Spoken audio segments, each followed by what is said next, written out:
Hello বন্ধুরা, আজকে তোমাদের সাথে শেয়ার করব কুলফির রেসিপি।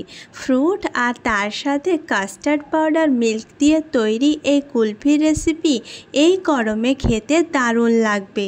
সফট, ক্রিমি আর তার সাথে সাথে ঠান্ডা কুলফির রেসিপি একবার ট্রাই করলে বারবার বানাবে।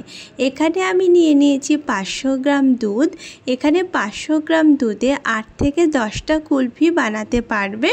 মিডিয়াম সাইজের কুলফি হবে। দুধটাকে এখন ভালো করে জাল করে নিচ্ছি। কুলফির পরিমাণ যদি বেশি বানাতে হয় সেক্ষেত্রে দুধের পরিমাণও বাড়িয়ে নিতে হবে।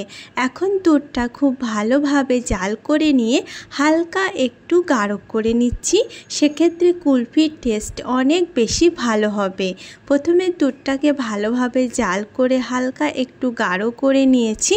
এখন এখানে অ্যাড করব চিনি। এখানে আমি 500 গ্রাম দুধ ইউজ করেছি আর সেই পরিমাণে এখানে চিনিটা ব্যবহার করছি।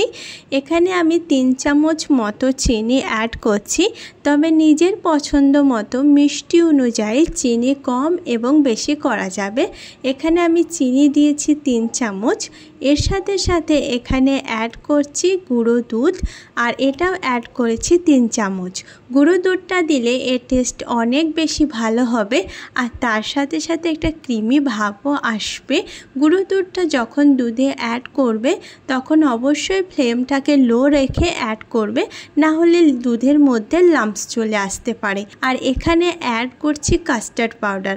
একটা বাটির মধ্যে নিয়ে নিয়েছি 2 চামচ কাস্টার্ড পাউডার। এতে দিয়ে দিচ্ছি 3 চামচ মতো দুধ আর ভালোভাবে মিক্স করে নিচ্ছি। কাস্টার্ড পাউডার দুধে ডাইরেক্ট ইউজ করলে সেক্ষেত্রে কাস্টার্ড পাউডারটা ভালোভাবে মিক্স হয় না আর লাম্পস চলে আসে, তাই আলাদাভাবে এটাকে মিক্স করে নিয়ে তারপরে এটা অ্যাড করলে ভালো হয়। এখন এটা অ্যাড করছি আর ফ্লেমটাকে লো রেখেছি। লো ফ্লেমে এটা আরও 2 থেকে 3 মিনিট জাল করে নেব। কাস্টার্ড পাউডার দুধে অ্যাড করা মাত্রই দেখতে পাবে এটা ঘন হতে শুরু করেছে। খুব তাড়াতাড়ি ঘন হয়ে যায়, তাই বেশি জাল করার দরকার নেই। 2 থেকে 3 মিনিট জাল করে নিলেই তৈরি হয়ে যাবে।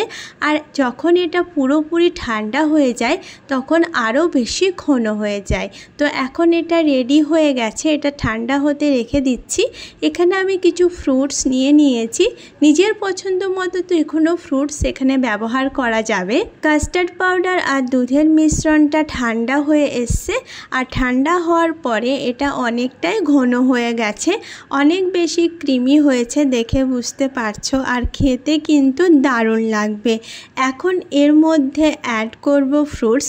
এখানে আমি নিজের পছন্দ মতো ফ্রুটস অ্যাড করেছি, তবে এই ফ্রুটসগুলো অ্যাড করলে খেতে ভালো লাগবে। এখানে দিয়েছি ড্রাগন ফ্রুটস, তারপরে এখানে আমি অ্যাড করছি তরমুজ আর তার সাথে এখানে দিয়ে দিয়েছি আপেল আর তার সাথে নিয়ে নিয়েছি আঙুর ফল। সবগুলো এখানে ফল ইউজ করেছি, এইভাবে ছোট ছোট করে কুচি কুচি করে কেটে নিয়েছি। এখানে আরও নিজের পছন্দ মতো ফল অ্যাড করা যাবে, তবে আপেল, তরমুজ, আঙুর এই সব ফল দিয়ে বানালে খেতে কিন্তু বেশি ভালো লাগবে। এখন এটা মিক্স করে নিয়েছি খুব ভালোভাবে। এটা দিয়ে এখন কুলফিটা বানিয়ে নেব।